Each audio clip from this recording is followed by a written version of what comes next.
So hello guys, good morning, good morning. And ikakwento ko lang yung nangyari kahapon. 15 minutes na late ang mga boss ko kasi 11:30 yung usapan namin, pero 11:45 dumating sila. So okay lang yun kasi nga iswelaw nila ako. Di syempre ako yung mag-a-adjust, di ba? Ako yung kailangan maghintay doon sa waiting area na kung saan yung usapan namin. Then nung nakita ko sila, hindi ko pa sila agad-agad nilapitan at hindi rin nila ako agad-agad nilapitan kasi nga siguro 24, 25, 26, 2 years ago bago kami ulit nagkita. So ayun, nung nagkakinanlan kami tapos nilapitan ko sila, nag-shake hands ako agad sa laupanyan ko, kay ama, tapos sa mga anak ni lola, ni lolo. Then yung mga anak ni ama na babae, syempre niyakap nila ako. Then sinabi nila, I miss you, I love you, ganun sila sa akin. Sobrang sweet nila, kaya nga sabi ko sa inyo, almost perfect na yung mga boss ko dati. So, ayun, pumunta kami agad sa Korean restaurant, nag-celebrate kami ng aking advance birthday on February 8. Yun, yung birthday ko. Then, nung after namin kumain doon, kumain kami sa McDonald's. Tapos uminom kami ng ng milk tea. Syempre yung tag 100 yung pinili ko, taga 100 din yung pinili nila.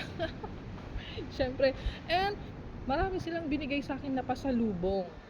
Pero yung pasalubong na yun, hindi ko napicturan and wala rin kaming video ng mga employer ko. Pero sila meron, pero ako wala akong kinuha kasi nga nahihiya ako sa kanila. And syempre awkward na rin sa akin. 'Di ba sabi ko nung last na video ko na parang nahihiya na ako sa kanila, na gusto ko na silang i-block, pero nung nakita ko sila parang ayoko nang humiwalay. Ganun yung feeling ko kasi na-miss ko sila ng sobra. And syempre na-miss ko din yung alaga ko ng 12 years, o 'di ba? Kaya ang laking awkward sa akin. Pero hindi naman nila ako inano, parang tinuring talaga nila ako na parang kagaya noon, yung parang kapatid lang, parang ganun. Kasi nga I treat you like a sister, baby sister, kasi nga wala na silang kapatid. Kaya ako na yung pinakabunso nila, parang ganun. O, di ba? And ito lang yung kinuha ko kasi nga pinamigay ko na yung mga ibang pasalubong sa akin. Binigay ko na sa kapatid ko, nasa Kaohsiung na. Pinadala ko kahapon. Wala na rin video yon kasi nagmamadali ako, kasi 4 hours na nga yung aking oras. Ang ginamit ko 4 hours and 30 minutes. So ito na lang yung natitira sa akin. Binigyan nila ako ng card. Ayan, hindi ko pa nga nabubuksan kasi gusto ko talagang ibahagi sa inyo. Ayan hindi ko pa siya nababasa.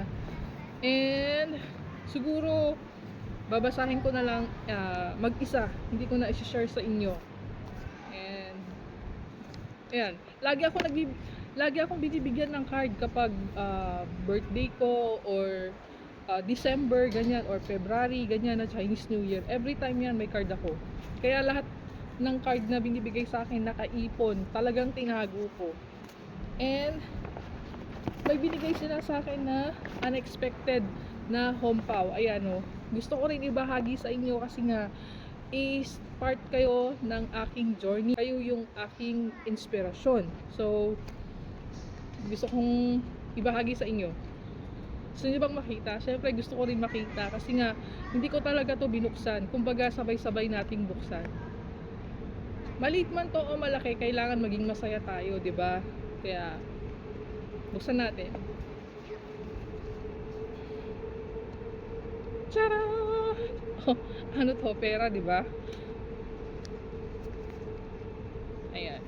Binigyan ako ng 2,000. Syempre, nagpapasalamat ako dahil pinakain na nila ako, binigyan nila ako ng magandang birthday, and binigyan nila ako nito.